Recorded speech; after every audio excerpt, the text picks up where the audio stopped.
What is good, everyone out there in our Cats Chat universe, from Facebook to X to Instagram to YouTube, whichever way, even podcasts. I keep forgetting to shout out that. Whichever way you're listening to us, we're so thankful for you to join into our next episode. Mark, happy to join. Happy to join as always, my co-host, my uglier brother. I love the shirt you have on. I've No, got thank mine you. as Yeah, well. we're in the little Cats Chat Uh huh. t-shirt. It's been a pretty good week so far, man. Grinding at school, just just grinding at work like everybody else, trying to survive the work week and Mm-hmm. just get ready for everything coming up this And of weekend, course, man. most of y'all probably haven't known it has been a busy week for even Cats Chat. As it was Sunday, I guess it was, where our local Harlan County High School, Trent Noah did his announcement, his commitment live that he did. We were actually able to be a part of that. We went to the auditorium and set up our camera, acted all professional, and got to stream it live for you guys on YouTube. We thought we were going to be able to do it elsewhere or with our Facebook and X as well, but with the internet restrictions and everything, we can only do YouTube. But that was a lot of fun. We even had Eddie Creech join, who was on the show before, and Josh Caldwell, who was with us most the whole time, actually talking where he does the radio with you. Seen Trent pretty much since eighth grade up to his junior year playing with you, or doing the radio with you while he's been playing. Got to interview his dad for a while. Trent came over by the time it all wrapped up, and of course we got to eat Little Caesars pizza while we did all this. So that was a lot of fun. It was cool to be a part of that. But it's been a busy week for us. So we're here. We are. It's Wednesday. We're live again, and of course, as we've been advertising on all of our social medias, we do have half of a guest. I guess what we thought we were going to get. So that's okay.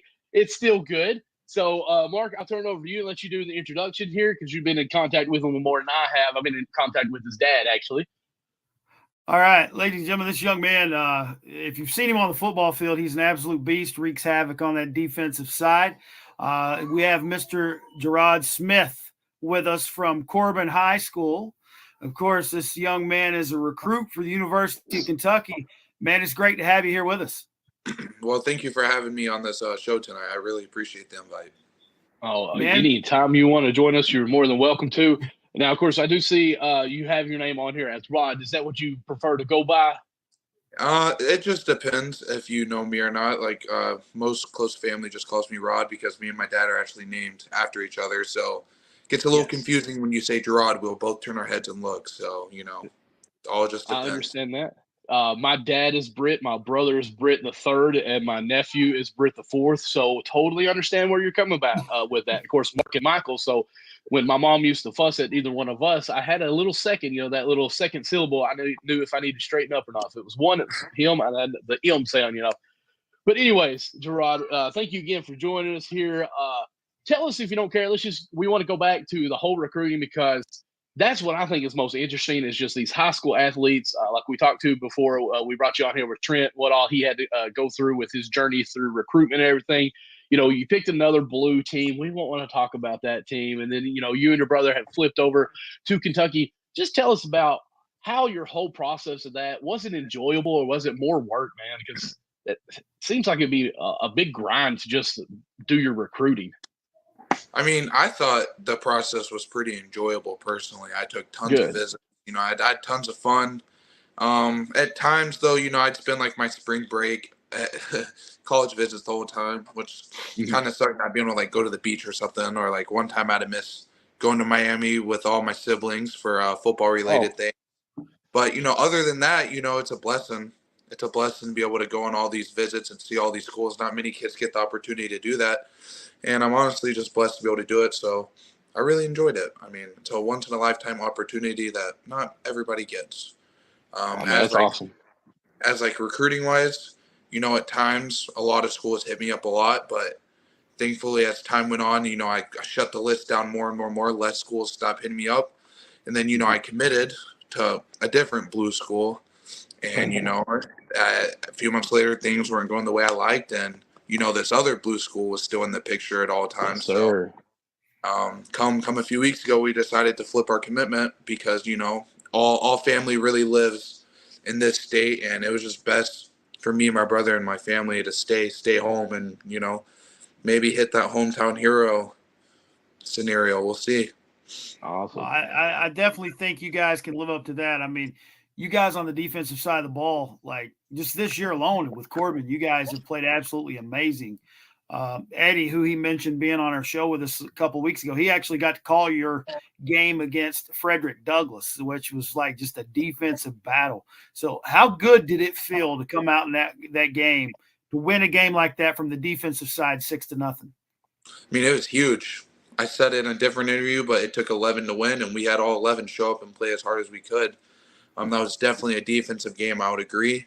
And I think we controlled our emotions better than the other team. We controlled ourselves more. I think we wanted it a little bit more than they did. They thought they were just going to come in and, steamroll the country boys, and it was the complete opposite. They struggled all night getting yards on us. And, at the end of the day, I think we're more physical. They haven't been physically beaten up in years by a different, an opponent that they played in. We really gave it to them that game, and you saw how they responded. Players were ejected on their side. Their players were screaming and hollering at the refs and stuff, and I feel like we just controlled ourselves as a team, which helped us get the victory. That's awesome. With that same game, of course, Jagger Burton, who played for Douglas, who is was the starting center. I think he's moved over to the guard at Kentucky now. I think Dane Key, that's where he went as well, wasn't it? Isn't it? To Douglas? Yeah, either him or Douglas. Okay. So, and then Frederick Douglass, I think between Corbin and Frederick Douglass, you all had at least 8 to 10 D1 commits already at that battle, at least on the defensive side, I think it was. Can you talk more about at least going to get some competition like that, how well it shows what this college level you guys are ready at this moment? I mean, I just moved down from, a highly competitive league up in Connecticut that I played against really good offensive linemen every week. So there was nothing new for me. I mean, okay. I honestly prefer to play an offensive line like we did against Frederick Douglass every week, because I feel like it challenges me a little bit more, which makes me play a lot more better than I usually do. So I like to play against those type of players every single week. I mean, I had a blast. That's the easy way to put it. I had a blast playing against them. Well, that kind of speaks to your work ethic, too. If you want to play against good competition, that tells me that you want to work hard, because you know that if you work hard, you're going to get better. 100%, yeah. So, with that being said, let me just kind of ask you on the opposite side of this. Does it ever get lethargic for you guys? Because, I mean, Corbin, you guys are a dominant high school team this year. I think you all are up to third in the national or the state right now. Does it ever – second. I think it's Boyle, Corbin, then Mel or something. It's something like those three are the top three. Is it hard for you guys to stay focused on some of these games? Because there's a guy who actually comes to my work here. We live in Harlan County, who his grandson plays for Corbin. That's kind of how I've got in touch with some of you guys up there. Mr. Warren's his last name, and he's like, I doubt if we'll have another touchdown scored on us the rest of the season because of the matchup. This team, man, it's crazy how great this team is. I'm like, I need to start checking the Corbin team out. Yeah, I mean, you said pretty much will we ever lose focus? No, I don't think so. We'll lose focus because Coach Greer, our head coach, preaches every day in practice that we got to stay locked in it step by step. We're past the last games. We got to look at the future games, and everybody on the defense side wants to pitch a shutout for the rest of the regular season and maybe into the playoffs if that's what we're allowed to do. And, everyone on the team just stays focused every single day. I mean, go against each other, compete in practice every single day. And it's really what we're doing in practice that allows us to do what we do in the games. We're very locked in mentally, physically in practice. And that's why I lost my word choice for a second. That's how we do what we do in our games. That's why we dominate the way we do. I got you. So now how cool is it just I was just going to say, how cool is it getting to do this ride with your brother? Your brother right there by your side? It's pretty cool, yeah. So, who's better? I'd like to say we're good at our own things. Okay, that's fair. Yeah, who has the better work ethics? Like I said, I think we're good at our own thing. Yeah. All right. We're both very hard workers. That's a very good brother. I like the way he's answering. I like that. I would already said I work harder than he does. I'm a better ball player than he is. All he does is shoot threes if we're playing basketball. I mean, I'd tell you exactly how it is. But if we're talking about basketball, then I'd like to say that I'm better, maybe on the day. okay. But football wise, we're both very good at our own different things. That's why we weren't Awesome. recruited as the same position. Right.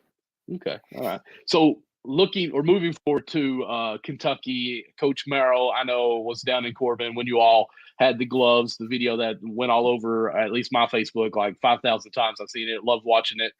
How was it having him being there for the flip, the commitment to Kentucky? How big of a role did he play in you guys being recruited at Kentucky?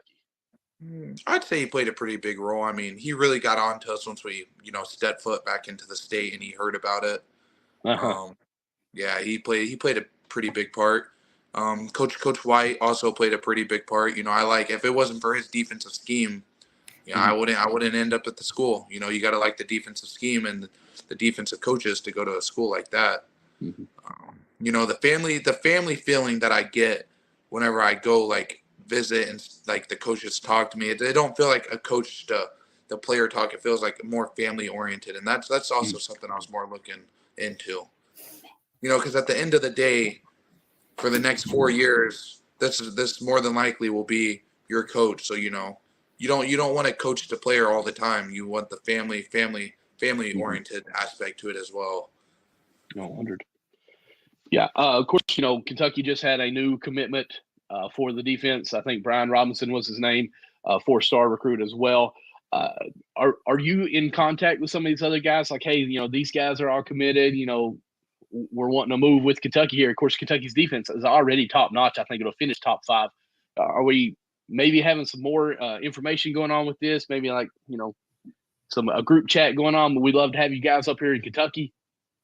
Yeah, I mean, if I hear of like coach saying, we want someone, I'll get on to him. I mean, I recruited B-Rob a little bit. I know I've been on other visits with him though. I've seen him at other schools, so we previously had like a kind of a friend relationship. And just last weekend, Rico Scott was on a Kentucky visit, so I'm trying to get him now. That's our next guy. I mean, as like the defensive line, like edge room, I think we're pretty much done. Which means, I'm pretty much done recruiting unless coach wants me to go recruit a cornerback or something. Yeah. Awesome. Mark, you got any other questions? We're up almost over 12 minutes, 13 minutes. I don't want to keep you too long. It's getting late already, and I know you probably got a lot that you want to do, and I don't want to use too much of your time. I just wanted to ask you about your upcoming game this weekend. You guys head over to Letcher County Central, just over the mountain from us here. Does traveling around to these other areas, because I know y'all played Hazard earlier, do you enjoy getting to go to these other schools, or do you like the atmosphere they're playing at Corbin better? I hate traveling to other schools. I mean, if you'd understand, if you come play at our stadium and you like see the way our fans like come to a home game and show out and cheer and all that. We go to these away games and we're going an hour and a half, 2 hours away, and we're bringing more fans than they bring. So it's just like the atmosphere isn't as good as it is when you play at home. But Corbin fans show out. Shout out to the Corbin fans. They show out every single week, no matter what. That's awesome, man. Of course, that new stadium that was just built this year for that Frederick opened up for the Frederick Douglass game. I'm sure that was wonderful to have as well. Yeah, but, it was awesome. Go ahead, talk about that. It was awesome. Okay. I mean, the atmosphere is great. I think it was the 100th year reunion as well. So they brought in like a bunch of alumni and all that good stuff, and they all got to like, I guess, reunite at the middle of the field. And it was just a great atmosphere all night. It was great to see everyone come back and support the Redhounds. Awesome. I'm going to ask a random question here because I'm ADHD. You guys going to play basketball this year too? No, I'm early enrolling into Kentucky. Okay, awesome. Okay, so January you'll be enrolled at UK then, right? Yes, sir. Awesome, that's cool. So usually what I try to do at the end of any kind of interview here, I do what I call like the fourth quarter questions, where I just ask a bunch of random questions that pop in my head, which I do that anyways, but just fun questions, not so much of like, hey, this is what's going on. Okay, sound good? Sounds good. Let's get it. All right, Mark, and of course you should by now have a few to jump in on here, but you never do. So I'm always prepared. The training, better brother. All right, okay. So, what is your go-to song Pump up, whatever. Go-to song. I don't know. I don't have like a go-to song. I listen to anything on game day. Whatever's on the speaker in the locker room. I don't have a go-to. Okay, go-to artist at least? Right before we like go out, T Grizzly, something like that, Okay. First day out type energy. All right, what is your favorite food? What day of the week? Wednesday. Burgers, chicken. I don't care. Whatever my mama cooks. She's a wonderful cook. Gotcha. Favorite dessert? Not a big dessert guy, but I had one of these Oreo ice cream things in the freezer the other day, and it was really good, so I'll go with that. Oreo ice cream. Makes me think of an Oreo Blizzard right now. Man, God, they might have to go Dairy Queen now. Favorite superhero? Ooh. Captain America. Captain America. Okay. It's one we've not heard yet. No, we haven't actually. We've heard some crazy ones actually. Maxwell Harrison, his was Hawkeye, wasn't it? And I was like, I've never heard Hawk. The Hawk. And I was like, man, nobody ever says that for your favorite. What is your superstition, or do you have any superstitions before game day? Not really. I mean, I always put my left wrist brace on first for some reason. I wouldn't really call it a superstition, but my D-line coach always says, you always put the left one on first. I think it's because I'm right-handed, though. I don't think it's a superstition. I got you. All right, Jim. You got anything, Mark? Because I've got a few more. Ranch or blue cheese? Man, I had that. Ranch. But okay. I hate blue cheese. It's so gross. See, that's awesome. See, the way I have them written down here was buffalo wings, bone-in or boneless, and then I was going to follow up with blue cheese or ranch because it's not a wing if the bone's out. It's just whoa! I disagree with you. Yes, it might be a chicken nugget, but it is delicious boneless. Yeah, it's delicious, but it's not a wing. He's got a point. He's kind of got you there. Listen, that's okay, but it's good. I will go to Buffalo Wild Wings and watch sports all day and eat chicken nuggets, if you want to call it. But oh yeah, me too. I'm not disagreeing with you. I'm just saying it's not a wing. It's just like a mini chicken tender or something. I mean, that's fine, but to me, bone-in is just nasty. It's too much hard work. It's dirty. It is hard work. I mean, if I want to eat and do all that work, I'll go hunt, kill it, clean it, and cook it, But I'd rather just, get a fork, dip it, and eat it. I'm obese for a reason, All right, after football, after Kentucky, after career, if it goes farther, which we hope it does, of course, what is maybe your non-sport related career that you would be your dream job? Oh, that's easy. I want to own property. I'm still debating if it's going to be like business type property, like own like business buildings, but I definitely want to own a few houses. A lot of successful people that I know personally like own houses, like real estate of some sort, and like sell them, flip them, Airbnb them, man. Or see what my mom wants to open up a business with my sister because they're both like social worker type therapists. So we'll see what I can get into, but definitely want to own a few like real estate type buildings before I graduate from college, and then see what I can do with it. Wow, awesome. All right, so kind of in a way a real estate entrepreneur of your own then, right? Yeah, definitely want to work for myself. That's of course everyone's dream, and see where I can go with that. Awesome. That sounds good. That's all I got, Mark. You got anything else? No, man. I can't tell you I appreciate you so much coming on here. We've been texting back and forth, kind of playing tag, trying to find a time when we could do this. I'm sorry. I just try to be respectful of you guys. I know you're busy, especially people don't understand how hard high school athletes work. Me being from teaching at a high school, I get it. They're constantly every evening's taken up. So I appreciate you taking the time to do it. Well, I appreciate you guys letting me come on to the show. I really enjoyed it. Good. Hopefully this won't be the only time, right? Hey, maybe we'll get on here later in the season, like do like a before going to UK check-in or something. There we go. Right before you go for the early enrollment. We'll have to get your brother on here with us sometime too, man. We appreciate it. Most definitely. I'll ask maybe you can get my dad on here too if you want to. He loves doing interviews. I tell you, he can come on with us anytime too. Man, we just like to talk sports. We've always said we want this podcast to be like you're sitting in a barbershop just talking about sports. That's what we want it to be. That's what I like. I like those type. I need a haircut. Speaking of which, my beard needs trimmed up. My goodness. But anyways, Jerod, if you don't care, give the people who will be watching this where they can follow you on social medias, get those NILs up for you if we can. Yeah, I mean, you can follow me on Instagram at Smith_Jerod. My Twitter is just my name, Jerod Smith, 44, I believe. And, you know, that's about the only socials that I really promote football on. I kind of do TikTok, but I don't really know my login to that. I don't use it It's that okay. much. You did better than our last guest. Trust me. That's all I'm going to say. Eddie, you know what I'm talking about. But, guys, again, go follow him everywhere that he mentioned there. Jerod, thank you so much for coming on here. Mark, Appreciate thanks it. for getting it all together for us. Man, good luck with your career with Corbin as you finish out this season. Awesome that you're enrolling early, and good luck for you going on through with Kentucky. Hopefully we'll be in touch as you move on, man. Thank you for having me. I'm going to call it now. I'm going to call a 4A state championship in your future. I like that. There we go. I like that. Awesome. All right. God bless you, man. Thank you.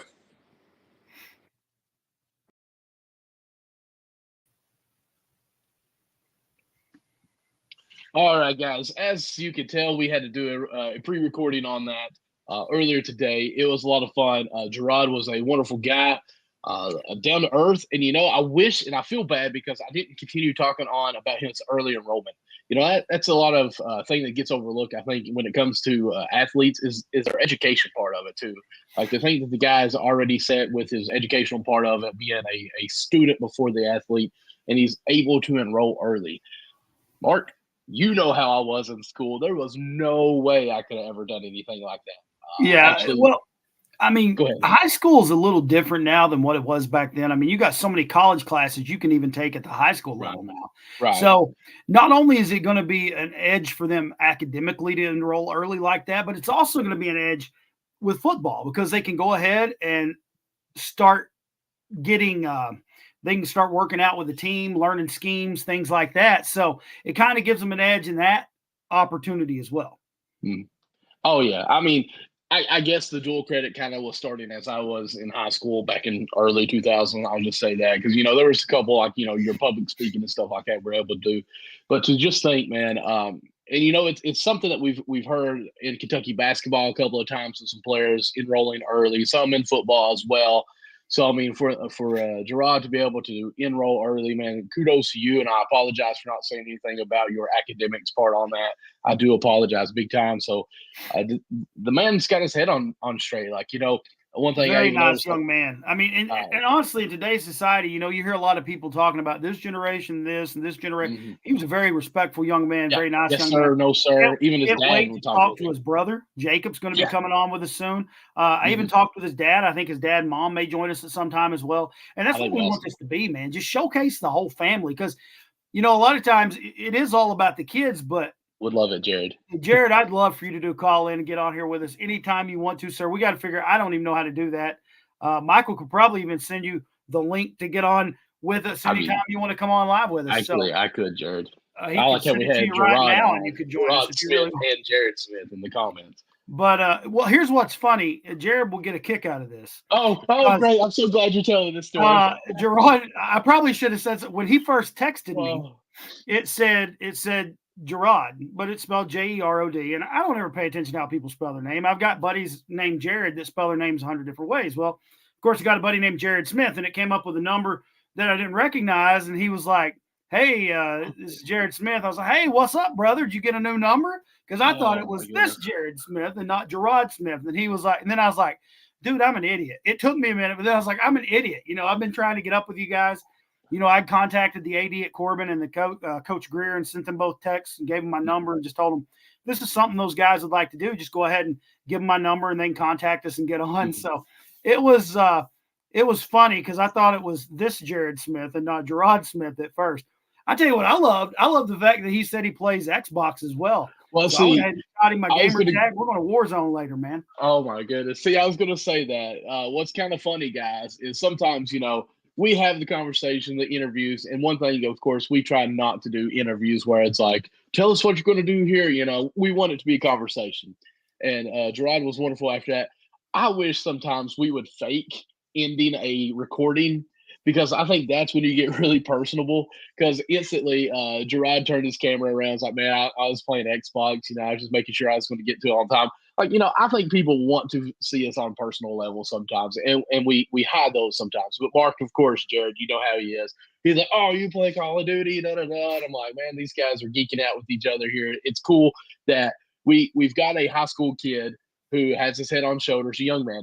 I don't want to say kid, that's about to have a career in college with football, possibly even going on to pros. He's highly recruited all across the nation, and we're able to talk to these guys on a lower, earth level about life in general, songs, blue cheese or ranch. What's your gamer tag name? What Xbox, PlayStation? It's just so cool because what I've liked so far about what we've done in the show, Mark, is, and this is probably episode 10 if I'm not counting really, but since we've done this, I feel like even the UK players that we've had on, like every time Trevor Wallace has made a play, I'm like, oh, I know that guy. He's been a guest on our show. Like I feel like more of a connection, and that's what I hope you guys, as you all watch the show, are feeling that as well. Because once we get on camera, guys, for us 5 to 10 minutes, we're able to talk to them one-on-one, two-on-one, whatever you want to say, and hear about what they're doing real quick. All right, man, this is here's the rundown. This is what we're going to do. Oh, okay. Man, so what are you going to be doing after this? After this, got to go to a study group. I remember the walk-on, I can't remember his name right now, talked to us in his car that just had got the scholarship for UK. I want to say Lantern, but that's not his name, is it? Is it Lantern? Cole Lantern, yeah, that's the one. Lantern, the wide receiver. Of course, we've said here many times, guys, we do this show on Wednesday because this is one of the days that we're free, because we do go to church, and right after church, we're free for a little bit. So, we don't plan anything on Wednesdays. Well, Lantern was sitting in his car, like, man, you're in your car. Why ain't you in the room or something like that? It's an inconvenient time right now. He goes, oh, no, I'm about to go pick up my girlfriend, and we're going to go to a Bible study class. Like, that's awesome that we get to hear this stuff that we'll never usually get to hear on this level for them. So I think it's cool that we get that by making this show, having Cats Chats pod, that we're able to, one, have an episode where we can display these young athletes, these college athletes. Trent, what we got to do for him. Our YouTube had over 150 views live with us, where other people couldn't come to the auditorium, which was a packed house, but we're able to have a platform where we could stream that for him. Well, and it was totally different. Like I said, it was we were propping up the microphone with a pizza box, but we were just sitting around talking. Got to talk to his dad, talk to Eddie, talk to Josh. Just all of us sitting around talking. And I mean, I think that's what sports does. It brings people together. Yeah, and you can just, and it's like, somebody's like, yeah, we saw you at Little Caesars, and I was like, and I got to give a shout out to Hot Off the Press. They hooked us up with our Cats Chat shirts. Yes. She actually got them delivered to us that day, so thank you, Heather, for that. And if any of you guys would be interested in the Cats Chat shirt, let us know. We can put in an order, and we're not really trying to make money off this. We're just trying, if you'd like a shirt, just let us know. And but we would love for you to be able to. Oh no, what is going on? Yeah, I know. I'm going to bring my boy up. Jerod decided to join in with us, so we're going to add Jerod in. Michael, I'll let you try that. What's up, Jerod? How are we? Look at that beard. Oh my goodness. So we've had Jerod Smith on the show, and now we have Jerod Smith on the show. You had to. Yeah. And this is how you doing, buddy? Surprise, Jerod. So how are you doing today, sir? I'm doing good. Enjoying the show. Welcome, hey, man, welcome. We appreciate you. Real quick, I always try to give, let you have a floor. Anytime we have a guest of some sort of shout out, you do the card opening. I haven't seen that video in a while. Are you still doing that? Is that still a thing? Still doing it, but right now the product that Topps is putting out, it's not really there as far as a collectible standpoint. It's kind of a niche crowd. So instead of wasting my money on something like that, I've been waiting for the next update, which is October 7th and 18th is 2 new packs. So I'm kind of waiting for that to come out. And I've still got 3 cards waiting to come back from grading, which when that comes back, I'm going to do an opening. I'm not even going to look at the grades, but one of the cards is potentially about $5,000. Oh. Is it Harris that you pulled?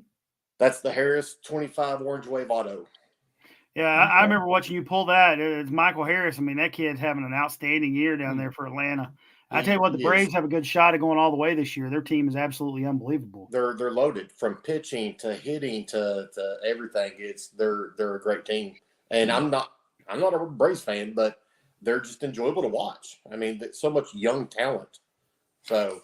So let me ask you, what do you think about this football season so far, from your standpoint? What do you see? From my standpoint, the first thing I guess you could probably say is all the Stoop haters out there. I don't know if you all seen the people. I can't remember what it was on. They were talking about hypothetical situation. If UK could get prime time, what would y'all want? And everybody's like, yeah, get rid of Stoops. I'm like, for Deion Sanders? No, you're crazy. I was like, look what he's done with this program. When he took over, we knew it was going to take a while. At Florida State, he, number 2 defense in the nation under him. And he's turned Kentucky into a powerhouse. And I can personally say this. I used to do Uber and Lyft in Lexington a lot. I've driven Coach Stoops before, him and his wife.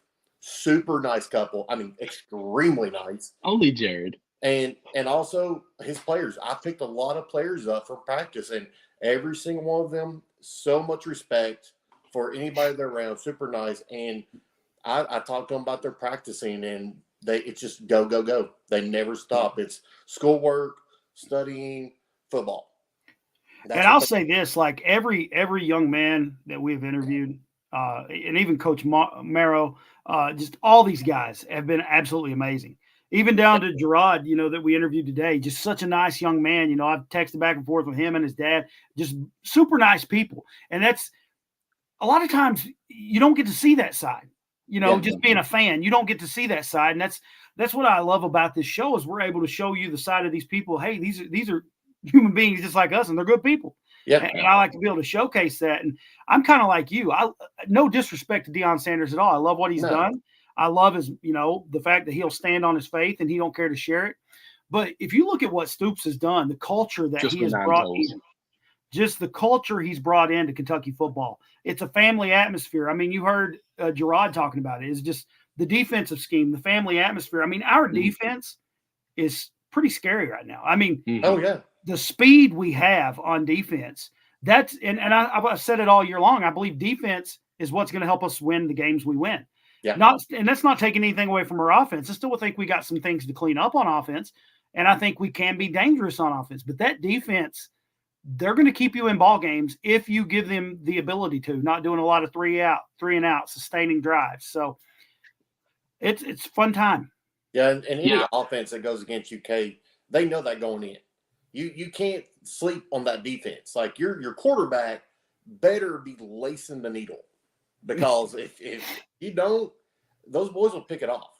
I mean, listening to Hairston talk on the radio when he had his big game 2 weeks ago, and I know everybody listens to pro players and college athletes, and I think the number one thing you always hear about is when they're being interviewed, it's Hairston. I counted 0. It was probably the most perfect interview from a college athlete of any sport that I've ever heard. He was respectful. He didn't have to think about anything. He was like, boom, he already knew what he was saying, and it was great. And that's when I was like, I love this kid right here. Yeah, he was so much fun last week when we got to interview him. Just a nice kid. Ranch, there is no other right answer. It's only ranch. Yeah, I agree. Only ranch. Jerod passed the test with the ranch.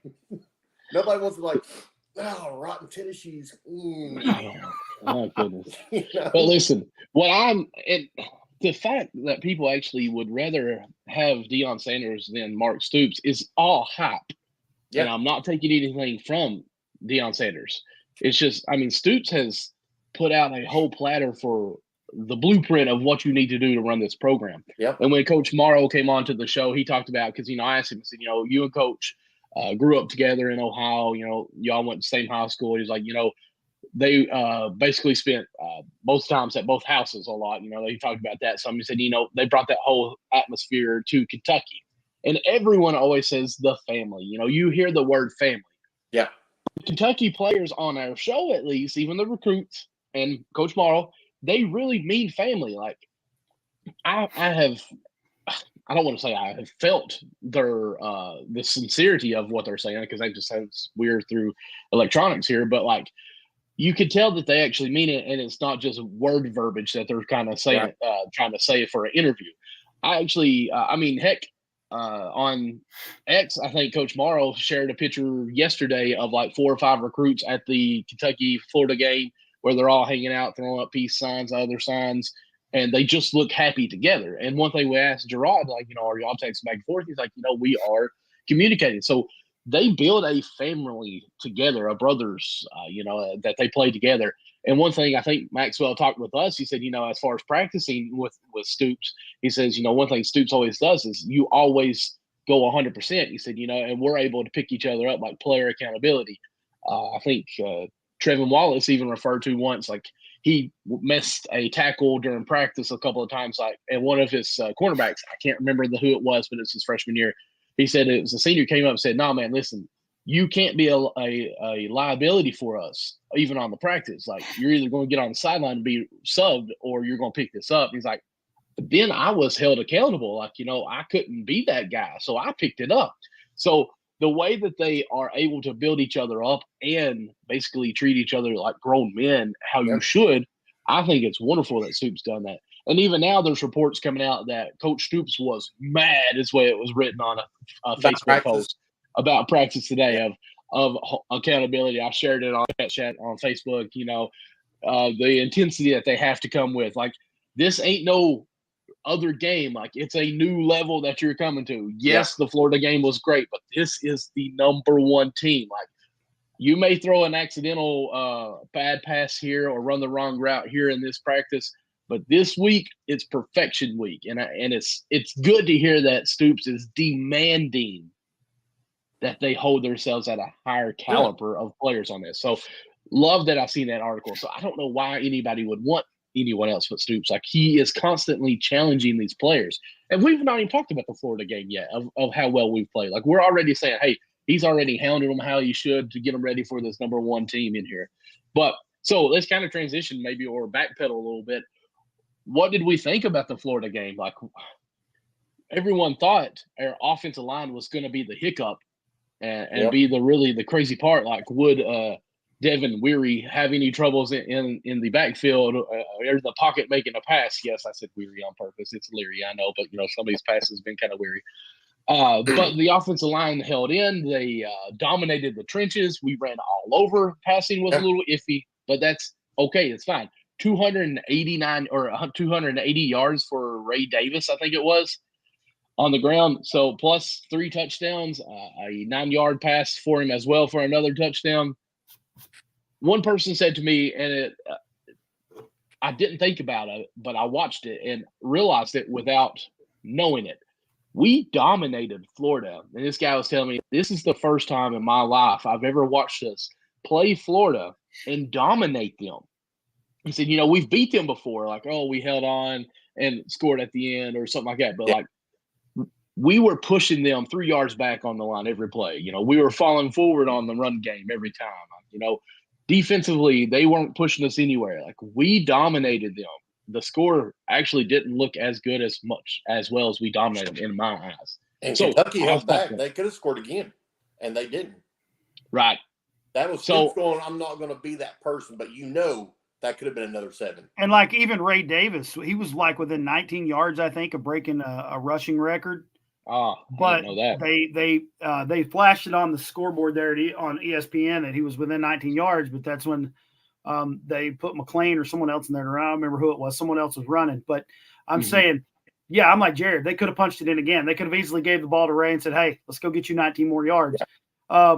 But it just shows the class. You know what I mean? Like you were saying. And I'm like you. I felt like one of the things we talked about last week, and even Eddie brought up, was the line. Had to play big, and I felt like they did. We controlled the trenches, and that's what got the running. We had major blocking that made some huge holes for Davis to hit, and Eddie talked about those long plays that we needed, and we got those. Several breakaway plays. I mean, Ray Davis, he had that 1 yard, I think 75 yards, 75-yard touchdown run. And the blue wall picked up every assignment that they had to perfectly. Yeah. It was the edge that they let go through, bust through the line, or on the edge out there. He come through. The tight end picked up the right guy. The running back, the lead block for him, picked up the right one. Like, he basically just was a sprint. Like, the offensive line did execution was perfect on that block assignment on that. Sorry to interrupt you. Carry on. Well, I was just saying, we were on them 23-0 before they knew what hit them. And, they scored that touchdown late to try to give them a little life, and that was just kind of Mertz doing his thing. He's a good quarterback. I'm not going to take anything away from the kid, but I believe the pressure, we were able to keep him off balance a little bit. And, I mean, if you looked at his stats, he still had a pretty good game as far as accuracy-wise and things like that. The pick that we had early in the game, which was really like just the hard hit and, the ball popping out. It's just, I mean, there were so many things that went well for Kentucky in that game that we said needed to, and it's going to carry over into the Georgia game. We're going to have these same top plays. You're going to have the big plays. You're going to have perfection on every level to beat a team like Georgia. Now, I've said it once and I'll say it again. Georgia has shown me some weakness in areas. They've played some teams where they've kind of let down.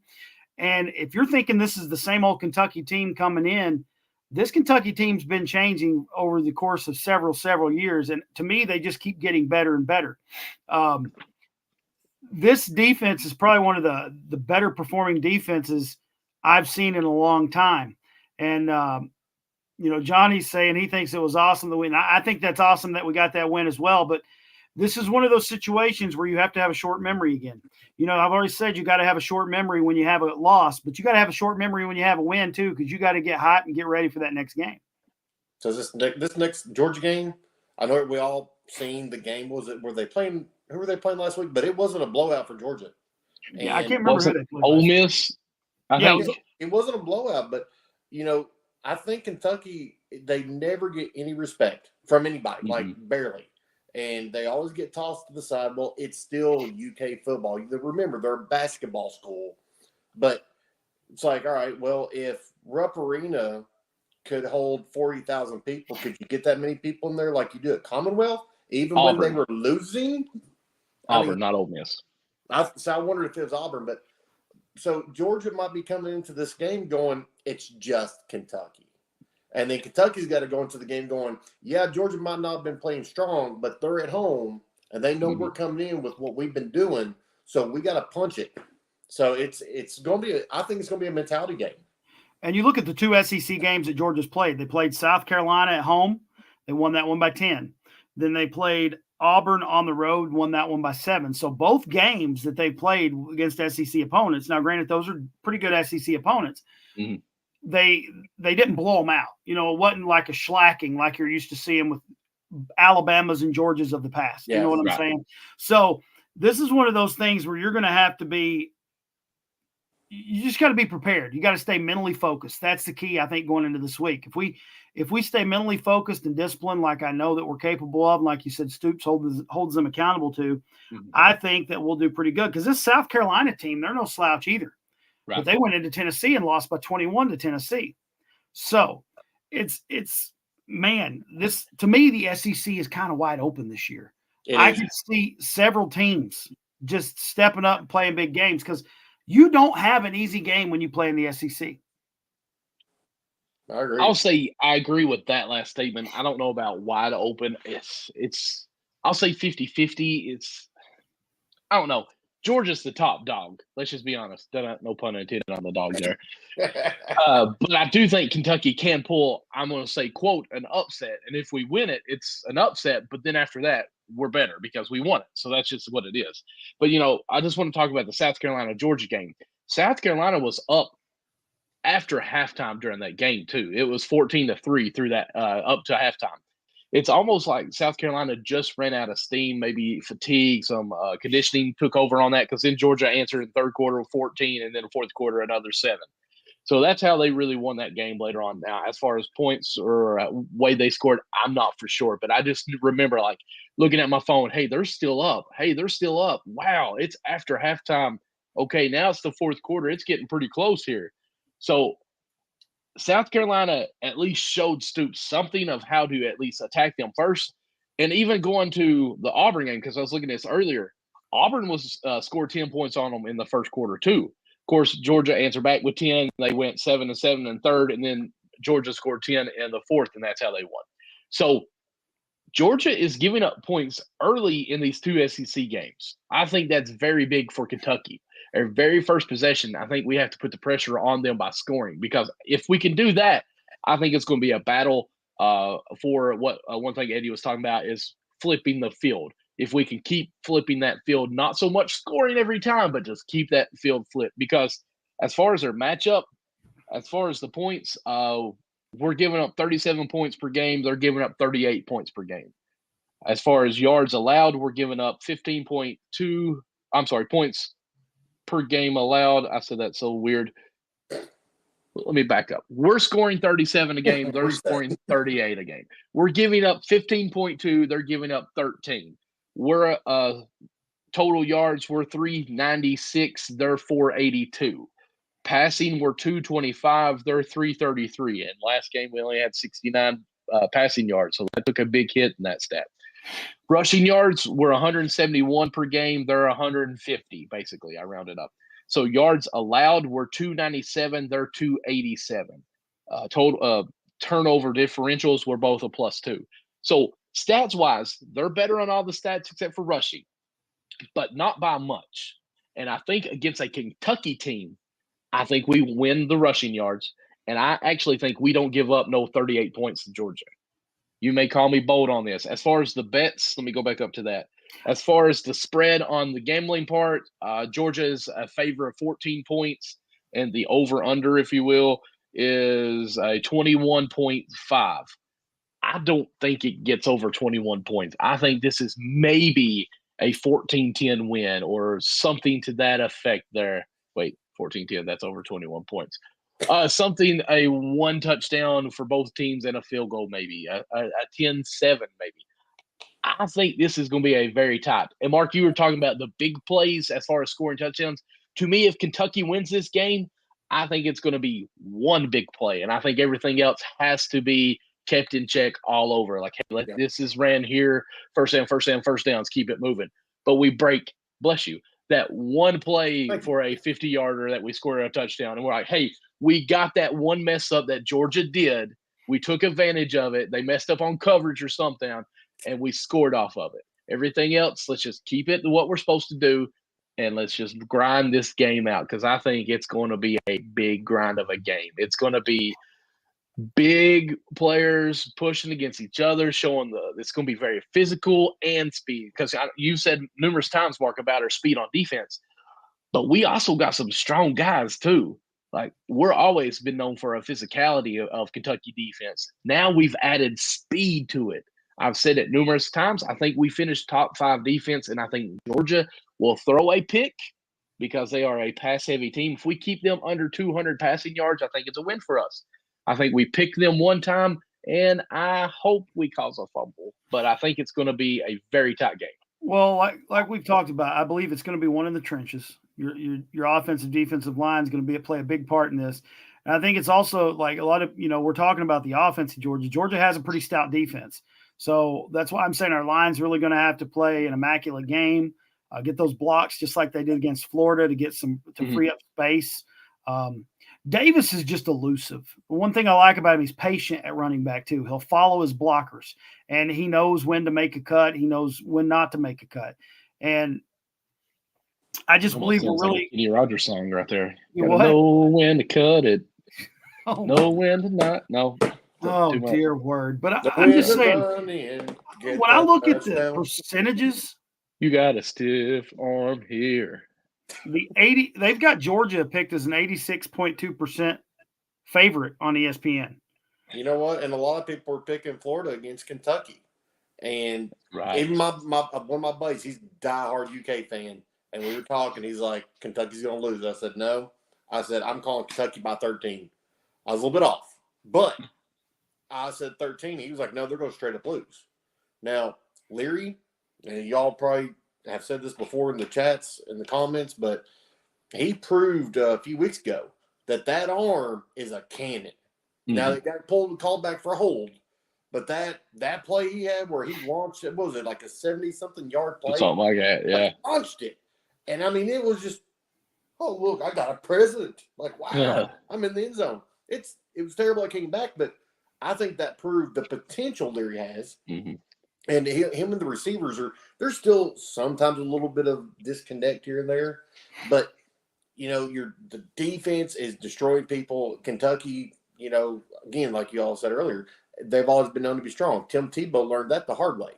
I think we all remember when they knocked him on his butt. He's like, I got to come out of the game. Kentucky always hits hard. They always have. I'm just like, here's what amazes me. Years ago, if you'd asked me, hey, Kentucky's going to play Georgia, I'd be like, oh, no. Now I'm thinking, I think we got a shot at winning this. People act like I'm crazy. I think we have a shot at winning. I do. But here's the question. Hypothetically, if Kentucky wins on Saturday, does anybody give them the credit and move them up, or do they just break top 5 but they don't make number 1? Oh, you think Kentucky jumps that high? We're ranked 20. It's we're Kentucky ranked, 22 football right now, and I think 20.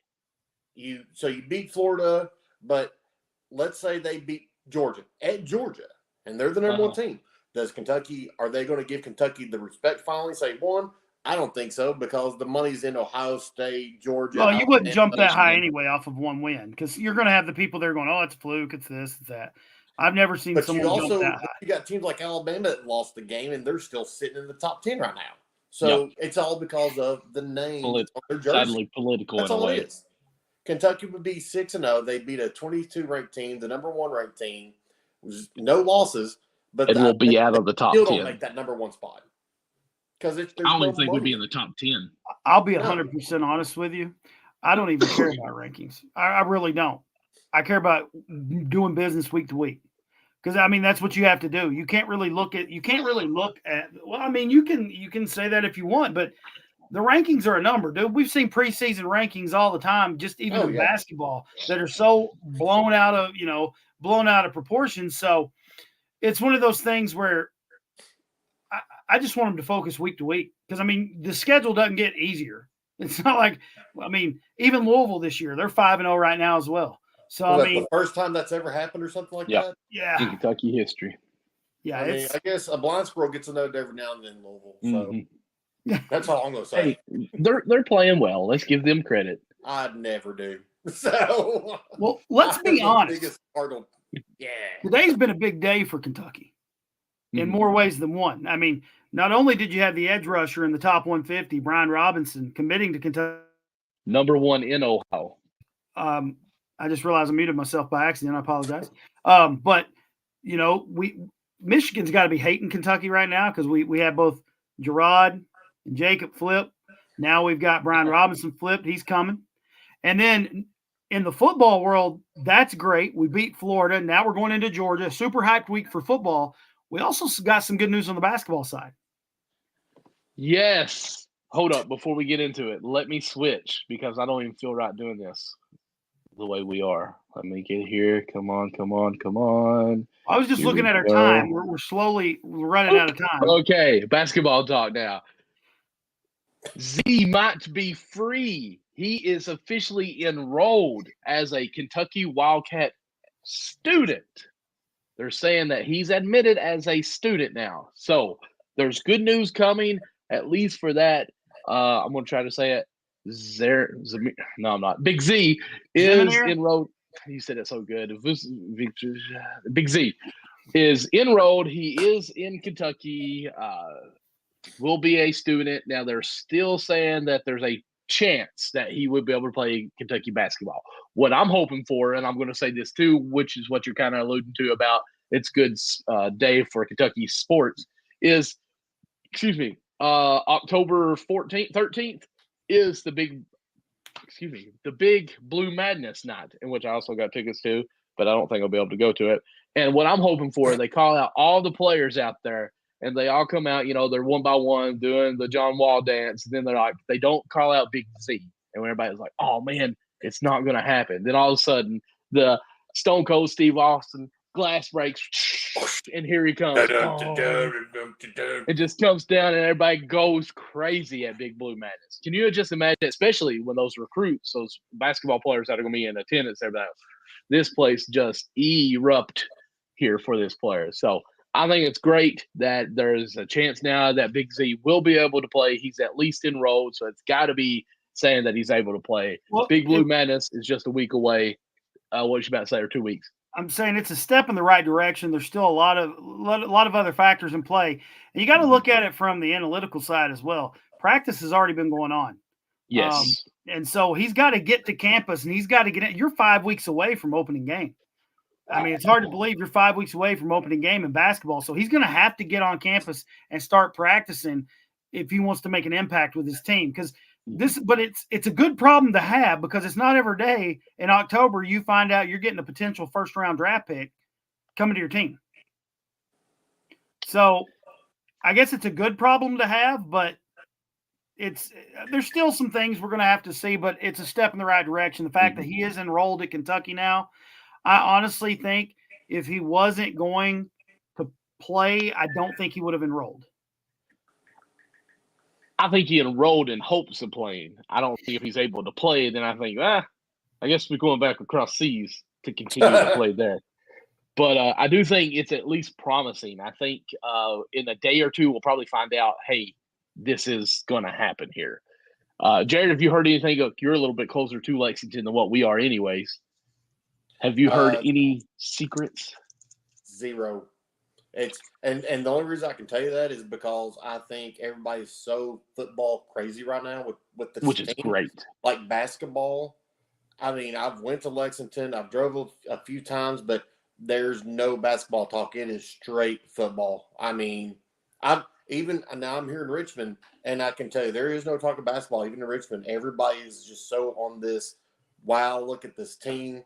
And I've never, in all the years I've lived in Richmond and Lexington, I've never heard anybody talk about Kentucky football this much. Well, I'll be honest with you. Even me, as much as I love it, as much as I love basketball, I'm so hyped over the football team right now. When I heard that news, I was like, hey, that's great. All right, let's get back to talking about Georgia game. So it's great news. It's wonderful news. We're still tracking it, I guess you could say. Like none of us have any baseball teams in it right now, so we don't get to talk playoff. But so we focus on Kentucky football now, right?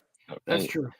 And it's so great that we are able to still be fully engaged in football right now. Yeah. But we did want to at least bring up that Big Blue Madness is happening. I'm sure Drake may make an appearance since we got the whole big deal with the jersey, jackets, whatever they're going on with that. So hopefully you all were able to get online to get your all's tickets with that. So Big Z will probably be there. Other news in basketball, Devin Booker said he's excited about the backcourt, what they may be able to bring this year. So we are starting at least to get some conversation going in basketball. I know Kentucky Sports Radio, I can't remember what the show is called. I about had it on the tip of my tongue. Did a whole episode, about 45 minutes of just Kentucky basketball. So I watched it this morning and I was like, okay, it's getting me a little bit excited about this. So I want to at least bring up some of the points on there. So do we want to go back to football a little bit? Or we kind of need to go back and talk about our player of the game or a player of the game. I was hoping we would do that. So, I mean, I don't think anybody – I mean, the dude has so many awards this week anyway. I don't think anybody's going to be shocked by our player of the game. Jerod, if you had to guess, who would you think our SNL concrete solid player of the game would be? You know, it's a hard decision thinking about all the great plays and the coaching, and I'm just going to go out on a limb and say Davis. Oh, you better believe it. Ray Davis is your SNL concrete solid player of the game, man. 26 rushing attempts, 280 rushing yards, 3 TDs, 1 reception for 9 yards and 1 TD. I mean, 289 total scrimmage yards, 4 touchdowns. That's a career game. Yes, yeah. I made a joke. I think when Ray Davis is in the game and anything goes his way, the defense is instantly getting on like a CB or a wireless, if you guys are that old, and going, Ray Day, Ray Day, Ray Day. He's about to get the ball. Let's panic. So because when he gets it, you don't know what's going to happen. Greatness can happen instantly. And 75 yards run. These players. Sorry, Michael. I know it. My goodness, how unprofessional. Golly, go ahead. I was just saying, how awesome is it that 2 weeks in a row you have UK players? I mean, we've had it for other weeks too, getting this national recognition, not only with SEC awards, but even national awards. And it's just amazing to me. This is something we never used to see. And it's just awesome. It just shows the culture and the climate of Kentucky football right now. I'm trying to, okay, here it is. I shared it on our Cats chat on Facebook. The Maxwell Award National Player of the Week, the Walter Camp National Offensive Player of the Week, the Reese Senior Bowl Offensive Player of the Week, the something Walker National Running Back of the Week, the Co-SEC Offensive Player of the Week. I'd like to know who the other Co was. And the Breakout Offensive Player of the Week. Also, honorable mention Performer of the Week, the College Football PA Honorable Mention Player of the Week. So we and over the top, the SNL Concrete Solid Player of the Week. Like, that's the biggest award that you can get. But and we appreciate Jason Hill. Yes, Jason Hill, over 20 years of concrete experience, sidewalks, driveways, garage floors, patios, and so much more, serving Eastern Kentucky, parts of Tennessee, and West Virginia as well. I feel like during that whole thing, you should have been like in medieval times. I just rolled out the scroll. I'm like, and hear ye, hear ye. But I'm going to say this, and if you agree. If you disagree, that's fine. But am I the only one that is kind of getting like Craig Yeast vibes from Ray Davis? Like just the way he just gone. Yeah, he's quick. Well, I mean, I'm with you, but wasn't Craig Yeast the wide receiver? I cannot remember. Was he a wide receiver? I'm pretty sure he was wide receiver. So yeah, I think so. Like he just, but I'm talking like speed wise. Like if he's got that ball, you're not catching him. I mean, he's gone. And Davis and running over Florida like that, like Florida's, they all say, well, Florida's on a down year. Well, every team they beat Tennessee. Says that, but like he ran it. I mean, he ran that ball down their throat and was like, and another one, and another one. Yeah, to me. And I might be a little Cats bias here, but why is Ray Davis not in the Heisman talk a little bit? At least in that conversation. That's why. And I hate to say, unless you're a quarterback, it's always seems to end up in a quarterback's hands. Every now and then you'll get a running back, but it's usually quarterback talk only. It is. And when I'm comparing the two sports, I'm a baseball nut, as you know, but when you're in baseball, the number one person on the field is usually your pitcher. They control the whole game, but they don't get as much recognition as position players. Well, football, complete opposite. It's all about your quarterback, and they get all the accolades, and the cards are worth more money. And I just find that funny when you get into looking at sports and who's the number one that everybody's after. Baseball and football are just flipped. It's unreal. Like I can pull a great picture out of a card and might as well throw it in the trash because it just you ain't Nolan Ryan. Waste of time. You're not getting anywhere. Yeah. But Joe Burrow, all them T-Law, yeah, big time money. As of right now, the top 5 Heisman for Week 6 leaderboard from Sportsnut is what the website is Caleb Williams, the quarterback from USC, Michael Penix Jr., quarterback from Washington, Joe Nix, quarterback of Oregon, Jordan Travis, quarterback from Florida State, and Quinn Ewers, quarterback from Texas. Quarterbacks. Yeah. That's it. Yeah. Like I said, it's weird how the two different sports focus on, different aspects. And for Heisman, if you're not a quarterback, you just don't really get talked about that much. Excuse me. Wow, that was loud. Was it Michael Bush, running back? Didn't he? Reggie Bush. Sorry. I don't know. I know there's probably another positional player that's won it since him, but typically it always goes to a quarterback. Yeah, Reggie Bush, Ricky. Well, of course, Reggie Bush lost his, so he didn't win his. And then what was it? Ricky Williams. Also that was won before it. him, though, wasn't it? Was it Rick I think before so. Bush? And then who was me and It's Mark? been quarterbacks, I think, for the last several years. I think your last running back to win it was Derrick Henry. Let's see here. Alabama didn't. Oh my goodness. Bryce They Young had a wide. Didn't they have a wide receiver win it? Was Devonta Smith a wide receiver? Yes, he plays for the Eagles. Okay, yeah, then he was a wide receiver. Okay. Yeah, so he won it. It was two quarterbacks because Caleb Williams won it last year, then Bryce Young the year before that, then Devonta Williams. Then it's a row of quarterbacks, and then Derrick Henry. I love the fact that who was it? Was it Charles Woodson, the DB that won it one year on defense? That was like all the way back in '97. That's how I remember that name. You don't really. Yeah, he played for Michigan. Dallas, I think. Didn't he play for Michigan? Who's the Michigan guy that did the Heisman in the end zone? That was just like the biggest, like meme for us back then in the '90s. I don't remember. In the '90s, it was all basketball for Kentucky for me. So, right. I mean, we're talking '96 Cats and whatnot. Well, Jerod, I'm glad you've got on and been able to talk a little UK with us, man. Yeah, same here. I'm still trying to get Michael to, pick me back up in place of old Anthony, since I was like, we can do baseball, me and you, Michael. We could actually all three of us. The Reds rivalry is way better than anything the Stankies do. So we might have to do backstop banter, us three right here. I mean, I love baseball. I'll talk about it all day long. Yeah. It's not like my desk here isn't filled with cards. You don't see it, but it's literally covered with cards. I've got. Oh, mine is as well. Like this bad boy right here, little glare. It's a Shohei Ohtani, gemmed up 10 of 99, worth about $1,000 that I got graded. I've been lucky with Shohei Ohtani this season. I've pulled short prints, everything. Love it, but I've got Michael coming a very special present since you didn't give him his card. So I took care of Michael. I sent him a special card. It should be in the mail tomorrow, I believe. I didn't send him the tracking number, so he doesn't know when it's going to show up. It's okay.